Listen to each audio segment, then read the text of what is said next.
Salut, c'est Maxime de Papa le Girafe et aujourd'hui je vais vous parler de Flutter en version 2. Et oui, puisque hier, il a été annoncé officiellement que la version 2 était disponible et qu'elle apportait tout un tas de nouveautés qui vont nous faire très plaisir. Pourquoi ils nous font très plaisir? Déjà parce que moi j'ai toujours un peu peur de ces versions majeures. J'ai souvent peur parce que effectivement on a des nouvelles fonctionnalités et c'est super cool, mais généralement ça implique aussi beaucoup de travail pour nous les développeurs puisqu'il faut adapter le code de nos applications qu'on a déjà faites, il faut apprendre plein de nouvelles choses, donc c'est beaucoup de travail. On est content d'avoir des nouveautés, mais des fois on redoute un petit peu ces mises à jour. Et je redoutais celle d'hier. Et pourtant, j'ai été agréablement surpris. Pourquoi j'ai été surpris? Parce qu'on a eu plein de nouveautés super positives, des nouveautés qu'on va être content d'avoir en tant que développeur et que les utilisateurs seront contents aussi. Mais surtout, on a très peu de travail en plus, parce que la plupart des nouveautés a été ajoutée sur le moteur de Flutter, celui qui va convertir le code que vous avez réalisé en version finale. Alors quelles sont ces nouveautés? Il y en a beaucoup, on ne va pas toutes les lister ici, et d'ailleurs j'ai fait un article de blog avec plus de détails en français, vous trouverez le lien juste en dessous de la vidéo, donc n'hésitez pas à aller le voir. Dans les grandes lignes, quelles sont les nouveautés qui nous intéressent le plus? La plus grosse nouveauté sur laquelle ils ont le plus communiqué, c'est l'export web. Vous allez me dire, il existait déjà. Oui, mais il était en bêta, il y avait pas mal de problèmes avec, et ils ont beaucoup travaillé dessus. Vous savez que Flutter existe depuis plus de 2 ans maintenant. Et l'export web, je crois que ça fait 1 an qu'il est en bêta. Maintenant, ils ont décidé de le sortir de la bêta. Ils considèrent que ce n'est plus une solution temporaire, bêta, pas top. Ils considèrent que c'est digne de la production. Ça veut dire que les sites web que vous allez générer à partir de votre code Flutter pourraient potentiellement, il faut vérifier s'ils ne sont pas un peu emballés, on va vérifier, mais ils pourraient être utilisés en production à la place d'un site standard fait avec du HTML, CSS, JavaScript, techno standard. Moi j'aime beaucoup cette idée-là, parce que je ne suis pas un grand fan du HTML, CSS, JavaScript. C'est pas que les technos sont pas bien, c'est juste que je les apprécie pas tant que ça. Et si je peux éviter de coder avec, parce qu'on a souvent besoin de faire des sites, mais si on peut ne pas coder avec, bah écoutez, moi ça m'arrange. Coder une seule fois et avoir la même application qui fonctionne partout, ça serait vraiment génial. Ils ont en plus ajouté plusieurs outils supplémentaires si on veut optimiser le côté web, gérer les liens hypertextes, gérer les URL, les liens directs sur certaines pages. Voilà, si on veut gérer tout ça, on peut le faire, c'est pas obligatoire, hein. On peut avoir vraiment une application mobile en priorité qui est compatible avec du web. Mais en tout cas, ils ont tellement amélioré cet export à partir de votre code vers le web que sans rien changer de notre côté, on a des sites web de meilleure qualité. Donc ça, c'est absolument génial.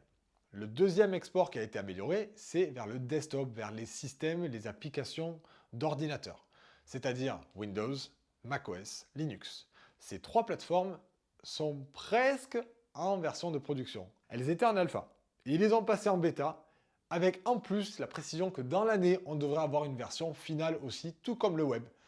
Donc on renforce encore plus l'idée de je code une seule fois et j'ai une version qui marche de partout avec du travail sur le moteur de rendu, mais ça c'est pas nous qui le faisons, ce sont eux, et nous on bénéficie de ces améliorations. Donc c'est quand même vraiment cool. Voyons maintenant une autre nouveauté qui a été annoncée avec Flutter 2. C'est la gestion des valeurs nulles en Dart. Alors cette gestion des valeurs nulles, je vous en ai déjà parlé dans le cours Apprendre à programmer en Dart, je vous ai expliqué pourquoi c'était super important, pourquoi c'était super intéressant pour nous, et comment s'en servir dans vos projets en Dart. Mais c'était encore en bêta. Au moment où je vous l'ai expliqué, c'était encore en bêta, et Flutter n'était pas encore compatible avec cette gestion des valeurs nulles. Ils ont fait énormément de travail dessus. Et pour cette version 2, ils sont enfin compatibles. Ça veut dire que vous allez pouvoir, si vous le souhaitez, activer la gestion des valeurs nulles sur tous vos projets Flutter pour ne plus avoir de crash à exécution. C'est un concept essentiel. Par contre, c'est la seule partie des nouveautés qui pourrait vous poser certains problèmes sur des projets existants. Pourquoi? Parce que si vous utilisez des dépendances qui, elles, ne sont pas encore compatibles, eh bien, vous risquez d'avoir des soucis. Pour arriver à être compatible avec cette gestion des valeurs nulles, ils ont dû faire pas mal de ménage dans le code de Flutter, enlever plusieurs fonctions qui étaient déjà dépréciées, c'est des fonctions qu'on n'était plus censé utiliser, mais qui étaient encore présentes, elles s'étaient dépréciées. Si les dépendances que vous utilisez se servent encore des fonctions qui sont dépréciées, eh bien, ça ne marchera pas. Vous allez vous en rendre compte que lorsque vous aurez installé un Flutter 2 sur votre ordinateur, que vous allez lancer la compilation d'un projet existant, si ça ne compile pas, il y a de fortes chances que ce soit à cause d'une des fonctions qui a été retirée de Flutter. Donc à vous de vous orienter vers le développeur de votre dépendance pour voir s'il a une nouvelle version compatible. Peut-être que c'est en bêta, peut-être que ça va bientôt arriver. Je ne sais pas, j'espère pour vous que la dépendance n'a pas été abandonnée, qu'ils n'ont pas arrêté de développement. Il faut mettre à jour vos dépendances pour qu'elles respectent cette gestion des valeurs nulles. Mais une fois que ce sera fait, je peux vous garantir que vous serez gagnant. Dans notre code à nous, gérer les valeurs nulles, c'est très simple et c'est recommandé. Ça enlève la plupart des bugs qu'on a, on va dire 80% des bugs qu'on a dans les applications, c'est à cause des valeurs nulles. Dès que vous activez ça, ça fait 80% de bugs en moins. Donc si, une fois que vous l'avez activé, vous avez des erreurs de compilation, c'est que c'était des endroits où vous aurez eu des bugs en vrai. Donc c'est pas plus mal qu'ils vous les montrent. Hein, c'est plutôt génial cette idée de vérifier les valeurs nulles à la compilation. Je ne vais pas repartir sur ça parce que j'ai tout expliqué dans le cours Apprendre à programmer en Dart. C'est vraiment important que vous compreniez ce que c'est que la gestion des valeurs nulles et comment vous en servir. Ne fuyez pas cette nouveauté, c'est une nouveauté qui est ultra positive pour vous.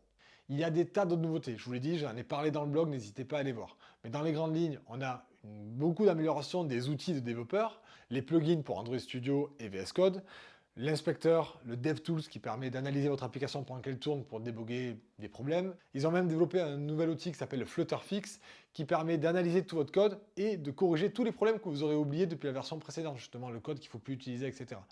Donc ils ont vraiment fait les choses bien pour qu'on ait très peu de travail pour adopter cette nouvelle version.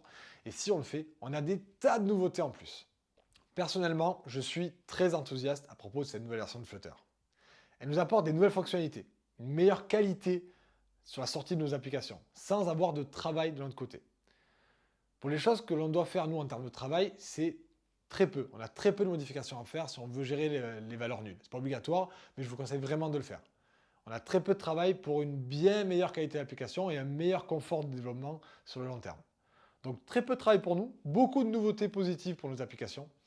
Je pense que globalement, on peut considérer que c'est positif. Qu'est-ce que vous en pensez? Est-ce que vous aussi, vous pensez que c'est si bien que ça? J'espère que ce sera le cas. Si ce n'est pas le cas, je suis tout à fait ouvert à la discussion. Vous avez les commentaires qui sont juste en dessous de la vidéo.